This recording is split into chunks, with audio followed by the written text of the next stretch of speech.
দেওঘরের বাবা বৈদ্যনাথ মন্দিরে ভক্তদের ভিড়। মহাশিবরাত্রি উপলক্ষে ঝাড়খণ্ডের দেওঘরের বাবা বৈদ্যনাথ মন্দিরে দেখা যায় ভক্তদের বিশাল ভিড়। শিবের পুজো করতে 1 লক্ষেরও বেশি ভক্ত এসেছিলেন।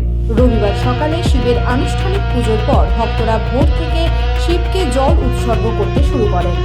এই সময় দেওঘরের বাবা বৈদ্যনাথ মন্দির ভক্তদের হর হর মহাদেব ধ্বনিতে মুখরিত হয়ে ওঠে।